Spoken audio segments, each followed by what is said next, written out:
Yeah, so I was scrolling Instagram as you do, and under movies humor, found this post from Aisha Made It on probably the social media platform we don't talk about. But Gen Z, stop becoming influencers. We need film colorists. Freaky Friday 2003 versus Freakier Friday, the sequel. Solid, very solid. She's not wrong. As I did some digging, this isn't what it appears, but I'm still gonna mess with it because I took the bait. But yeah, she's right. Older movies pre-digital, so pre-2010, 2015, movies shot on film. As long as they're lit well, they look great. They look consistent. They look believable. Higher budget movies tend to look better, but yeah, they do look good. Whereas now, a lot of times, even really high budget movies, because they're shot on digital, they get these crazy color grades that may not be very good. And good and bad is subjective, but she's not wrong. Low budget stuff getting color graded tends to look bad, and some high budget stuff also tends to look bad. So she's right.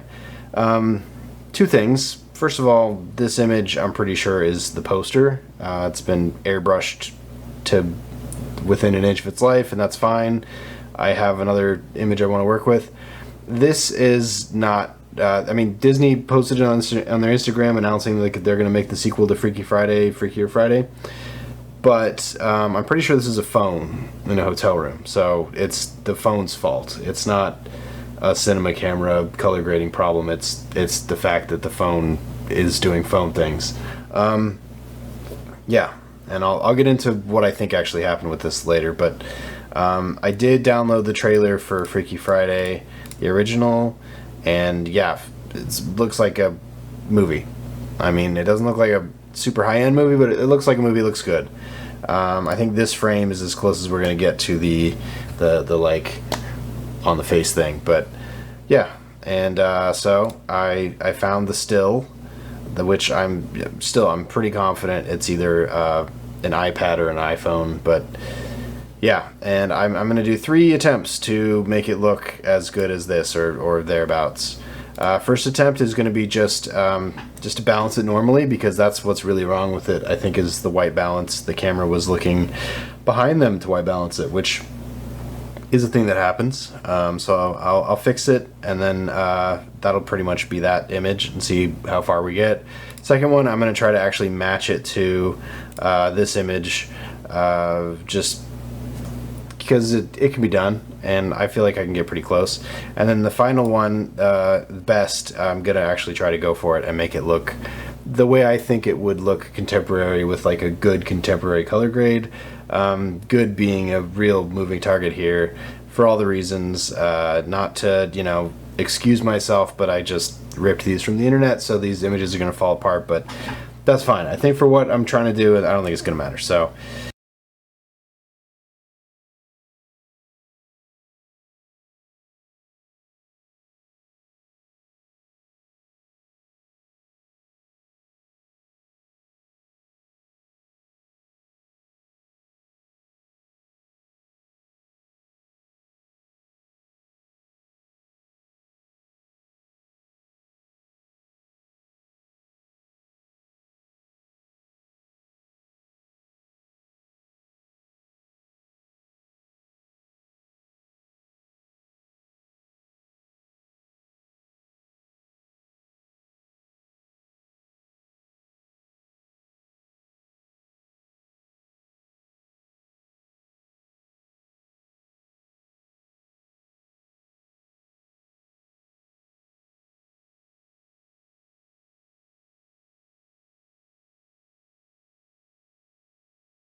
Yeah, okay, so balance, movie, contemporary. I kind of feel like I'm doing a good job here.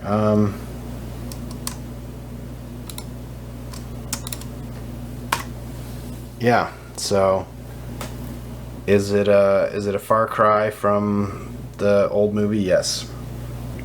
I'm pretty happy with it though, honestly. I think this was pretty easy. So, do I think the color grade is going to look like this on the real movie?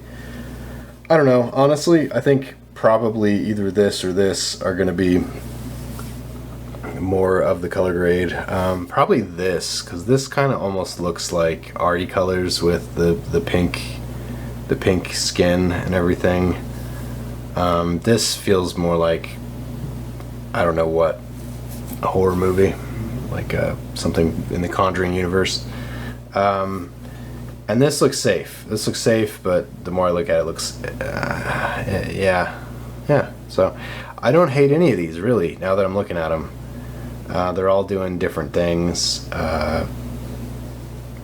Things that are shot on film just look like they was shot on film. I mean, I know that's a little bit different now because the stuff that's shot on film also goes through a digital process afterwards, even just to adjust nothing. But this looks like it was shot on film. This stuff doesn't. This I feel like is as close as you can get just by, I just blurred stuff, but yeah. To Aisha's point, we need film colorists. Yeah, I mean, I don't even think it's that. I think it's more that like the studios tend to dictate how the color grades go for the stuff that actually has the money to be color graded properly, and they either make the production color grade it too aggressively, and so it's either polarizing or it only looks good in really, really, really specific environments, or they have the studios have so many rules that everything looks the same. Hopefully, like Netflix has a really specific look that all their movies are. Marvel movies have a really specific look of how they look. Star Wars has a really specific look with their colors. You know, that made sense when everything was shot on film and you only had a couple choices, but we're in the Wild West now with colors, and so you can make anything look like anything, especially if it's shot the way big studio movies are shot, or even, you know, smaller movies are shot. As long as the colorist has time, and as long as the production, especially the camera team and the lighting team, pay the same amount of time as they would if they were shooting on film, you can get some really, really wild colors out. So, yeah, I think more than ever, every movie deserves to have its own colors, its own look. If this is an example that is going to be how some movies look, gross, and what a waste of time. But, you know, I think a lot of TV that's especially not super stylized doesn't need to have crazy color grades, and news doesn't need to have crazy color grades. But fancy fun TV and movies deserve to look like great stuff. And I don't know, for some reason I feel like color grading gets overlooked or under something, not underappreciated because that's not the right word, undervalued or priced too low to work. I don't know. Anyway, that's what it is. Like, share, subscribe. Catch you next time.